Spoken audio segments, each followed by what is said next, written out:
Hey, we're looking at this guitar that I'm doing the neck reset on. This is the HD28 that was in the triage video that I did recently. So go take a look at that. And I commented on the fact that the saddle was just a little bit low, and there was also a gap in the heel right here. When I held it up to the light, I said, man, you can see a little bit of a gap in there. I said, it's just marginal for a neck reset. Since I have it in the shop, smart thing to do would be to do a neck reset on it. The owner agreed, and he emailed me privately and said, yeah, reset the neck on it. Because, you know, like I said, he's from New York State and, you know, brought the guitar out here for me. And it seems kind of silly to not get it right. Okay, so I took the neck off, and this was in yesterday's video too, when we were looking at the neck. Yes, this is the same guitar. All right, so now I've got it fit. And all I did, this is what's interesting about this. All I did here was clean up the glue that was underneath here. There was a lot of glue under the heel right here. Right here. A lot of glue on that face of the heel. And all I really did was clean that up. And I made about 3 or 4 passes with these sanding strips right here. You put them under here. And there's tape on here normally to keep from scratching, but I'm just demonstrating this for you. Made about 3 or 4 pulls on this. Not very many, you know. Normally it takes, I don't know, 20, 30, 40 pulls. I just cleaned it up because I didn't like the way it fit right there. So I just cleaned that up. So what's interesting about this now is that now the neck fits. And if you recall, when I was doing the triage, I got this yardstick out and I stuck it up here like this and showed the clearance at the bridge. So look at this clearance now. This is a little bit of a balancing act for me, trying to hold this guitar together. Okay, so hopefully we can see that right there. And that is a lot of clearance, and that's about what it takes for a neck reset where the neck is not under tension yet. As it comes to tension, it'll bring that yardstick down to where it just kisses the bridge. If you recall in the other video, the triage video, it was just bumping it. Okay, the other thing that I did was I ran the yardstick down the body like this. And again, this is so hard to video. So many things to hold on to here. Let's try it this way. Let's see if we can see that. Okay? So this yardstick is sitting on the body, and you can see where it falls on the neck right there. And what it does, math is so hard sometimes for people, but the bottom of that yardstick is here, right? So that means that its yardstick should run along the bottom of the fingerboard all the way out to here. If the fingerboard, or if the neck was flat on the body, but because the neck is at a 2-degree angle from the body, like this, exaggerated, what's going to happen now is the top of the fingerboard is going to come to about the bottom of this yardstick. Okay, so once again, here's the yardstick on the body. The bottom of the yardstick is running parallel with the bottom of the fingerboard here. If this neck was straight on the body, the yardstick would run parallel to the fingerboard all the way up. But because the neck has to be back at a 2-degree angle, what's going to happen is the bottom of the yardstick is going to come just about to the top of the fingerboard out here. And what I've got to do is get this neck.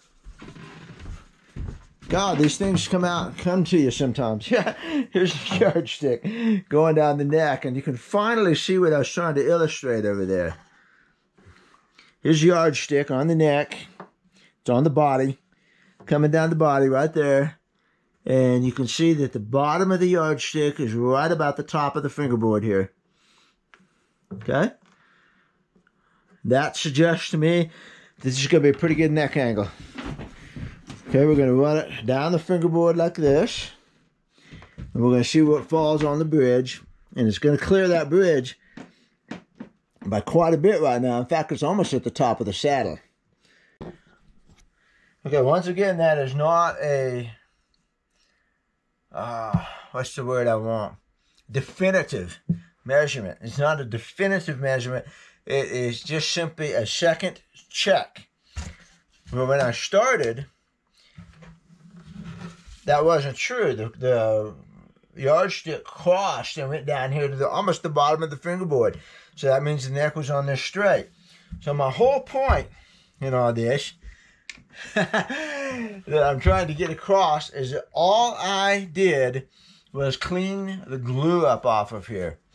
And if you look at this right now, there's a gap happening right here.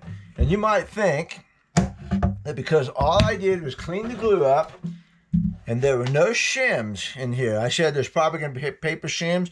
There were not. There were no shims in here at all, which indicates a,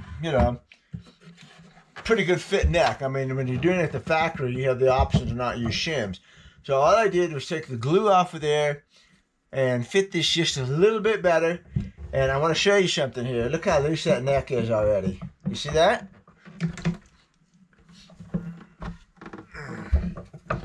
See that? That's how much slop, I crossed two words there. That's how much slop is in the neck. And what happened is they tried to fill that in with glue or whatever, They didn't get a good fit. And that's why we had a gap here at the heel, because there just wasn't a good fit. I was expecting paper shims, but we just had not a good fit. And there's that much slop in that neck. So what I'm going to do is put shims in here, wooden shims in here, and then I will fit the neck and it will be on the tight, naturally tight. So my point of showing you this thing is just to show you that it's a good thing we took the neck off, because it had a loose fit that was really just held on by the glue. That's not good, I mean, your neck ought to fit nice and tight, and not, it came that way from the factory. Well, that's not really a slam on the factory, They do, how many guitars do they do a day? 177 a day? Something like that. I mean, one year they did 77,000 guitars a year. So 77,000 divided by, I think you get 350 days a year. Let me get that right. 365 days in a year. 52 weeks. So 52 weeks times 5. There you go. 260 days. 260 work days in a year. 5 days a week. 52 weeks a year, 260. 77,000 guitars divided by 260, 296 guitars a day. That's what Martin puts out. Almost 300 guitars a day. That's incredible. And to get every one of those necks exactly tight, not going to happen. So, I mean, I couldn't do that. God, I do 25 a year, Okay, so the point of all this, my instincts were correct. We should have taken the neck off, and really all we had to do was clean the glue up in there and get the neck fitting snug right here, and it's almost overset. I'm going to have to go throw it over there in my jig and string it up and make sure it's not overset. Overset would be when it was like this, too far back. And then what happens is you have a really super tall saddle. This is an overset neck, exaggerated. You want it about a 2-degree angle, so you want it about like that, you want it about like that. That's really about the angle you want. Well, actually, you can just do this. You can put it out here if you want to.